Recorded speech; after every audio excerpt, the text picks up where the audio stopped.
안녕하세요. 긍정의 힘을 믿으며 매일매일 다짐하는 긍정화 채널입니다.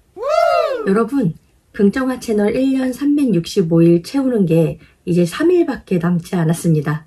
그래서 오늘은 무슨 이야기를 들려드릴까 하다가 그동안 긍정화 유튜브 채널을 하면서 많이 들었던 질문들 있잖아요. 그런 것들에 대한 대답을 해드리면 어떨까라는 생각을 해봤습니다. 먼저 첫 번째로는 아니 되게 바쁜 것 같은데 유튜브 할 시간이 있냐? 라는 질문이었어요. 제가 공사다망하죠. 하는 일 자체도 굉장히 스펙타클하고요. 에너지를 엄청 많이 쓰는 일이고 그 외적으로 하는 활동들도 많고 뭐 책 모임이며 네트워크 활동들이 많이 있죠. 그러다 보니까 뭐 하루를 48시간을 사냐 이런 농담들도 하시는데 시간이 있다기보다는요. 시간을 만드는 거죠. 제가 해야 할 시간을 확보한다고 해야 될까요? 그러니까 어떤 일이 있더라도 유튜브는 할 수 있게끔 제가 환경을 만드는 거예요. 그리고 정 안 되면 이만저만 하기 때문에 못한다라고 말씀드리면 된다라고 생각을 했기 때문에 매일 어떤 그 시간을 확보해야 된다라는 부담은 조금 있었습니다. 하지만 하기 위해서 방법을 만들었던 것 같고요. 그래서 다행히 유튜브 할 시간이 있었던 거죠.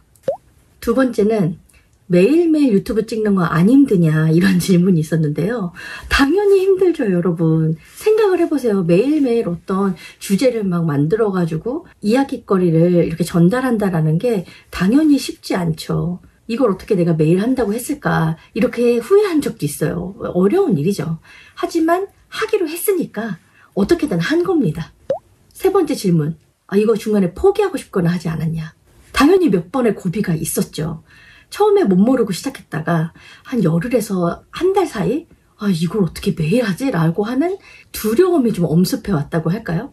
근데 어쨌든 꾸역꾸역 했어요. 그리고 한 200일 정도 됐을 때도 약간의 한계가 있었던 것 같아요. 그때는 뭔가 주제가 더 임팩트 있고 작은 인사이트라도 드려야 하는데 라는 부담감이 있었던 것 같고 그때쯤 되니까 뭐 깨가 좀 나기도 하고 이런 생각도 있었는데 그럼에도 불구하고 하루하루를 좀 충실하게 하려고 나름대로는 굉장히 노력했습니다. 그리고 그럴 때마다 지나온 날들을 봤어요. 다 지나간 일이더라고요. 금방금방 매일매일이 가더라고요. 이 1년 365일도 결국은 다 지나갈 일이다. 이런 생각을 하니까 포기하지 않게 됐습니다. 네 번째, 매일매일 주제는 도대체 어떻게 정하냐. 처음에는요. 무슨 총에 총알을 장전해 두듯이 이렇게 주제들이 조금 충분히 준비가 돼 있어야 마음이 편안하더라고요. 왜냐면 갑자기 어떤 이야기를 뚝 한다는 게 처음에 쉽지 않았기 때문에 처음 시작할 때는 몇 가지 주제들을 이렇게 생각날 때마다 모았던 것 같아요. 이 얘기해야지, 이런 얘기하면 좋겠다. 그런데 하다 보니까 제가 준비했다 하더라도 그날 다른 생각이 들거나 다른 이슈가 있거나 어떤 인사이트를 받은 내용이 있으면 다른 얘기를 하게 되더라고요. 그러다 보니까 또 생각했던 주제들이 밀리기도 하고 쌓이기도 하고 좀 그런 날이 지나가다가 지금 같은 경우는 주제를 미리 준비하지 않습니다. 생각날 때마다 어떤 걸 메모를 해두면 그중에 꽂히는 거를 매일매일 하는 거예요. 뭐 오늘도 지금 방금 주제를 정해가지고 말씀드리는 거다 보니까 현재는 딱히 주제를 정하지 않고 진행하고 있습니다. 다섯 번째, 유튜브 정말 매일매일 찍는 거냐. 이거 일주일치를 딱 찍어놓고 이렇게 하면 되는 거 아니냐. 미리 편집해놓고. 이런 이야기 하시는 분들이 있었거든요. 저는 양심을 걸고 하루도 빠짐없이 매일매일 했습니다.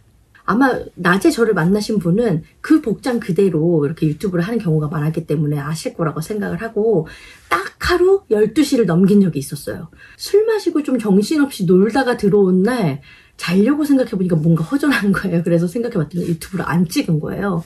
그래가지고 12시 넘었는데 바로 카메라 켜가지고 짧게라도 남기고서 잤습니다. 여튼 하루도 빼먹지 않고 유튜브를 했습니다. 여섯 번째 질문은 유튜브를 하다 보면 호불호에 대한 어떤 반응, 뭐 리액션 이런 것들이 좀 부담스럽지 않았냐라는 질문이 있었는데 많이 부담스러울 수 있죠. 근데 저한테는 미움받을 용기가 있는 것 같아요. 어차피 제가 하는 게 싫은 분은요, 뭘 하든 싫어요. 그래서 이상한 댓글을 남겨서 제가 또 답글을 달죠? 그러면 어떻게든 악의적인 이야기를 이어가요. 그런 거 굳이 제가 반응할 필요가 없다고 생각해요. 일부러 그런 악의를 가지고 있는 분한테 제가 대응하는 것이 얻을 것이 없습니다. 반대로 반응해주시고 하면 관심에 너무 감사하고 하지만 그것도 너무 그렇다고 기뻐하거나 방방 뜨거나 하지 않으려고 노력했던 것 같아요.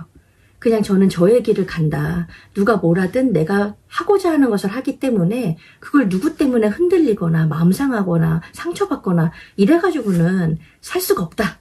그리고 저는 저를 사랑하는 사람이기 때문에 나한테 상처 주지 않으려고 스스로를 굉장히 아껴주고 스스로에게 다정하려고 노력했던 것 같아요.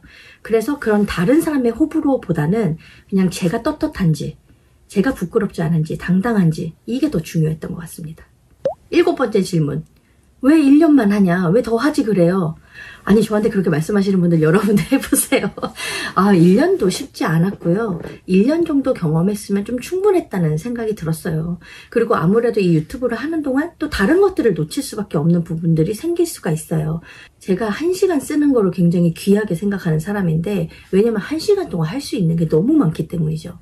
1년 동안 경험했으면 충분하고 앞으로 할 것도 많기 때문에 유튜브는 이렇게 정리하고 이후에 이 콘텐츠들을 어떻게 잘 정돈해 나갈지 그런 고민들은 있습니다. 네, 그래서 제가 많이 받았던 질문들에 대해서 답변해드렸는데 뭐 궁금하셨든 그렇지 않든 뭐 말씀드렸습니다. 내일은 제가 유튜브를 통해 얻은 게 무엇이었는지를 한번 이야기해보려고 합니다. 그럼 내일도 뵙기로 하고요. 오늘도 외쳐보겠습니다. 할 수 있다고 생각하면 이룰 수 있는 박정아가 되겠습니다. 인격과 실력을 두루 갖추고 긍정적이고 선한 영향력을 주는 사람이 되겠습니다. 몸도 마음도 모두 건강한 사람이 되겠습니다. 여러분 매일매일 긍정 하세요. 안녕.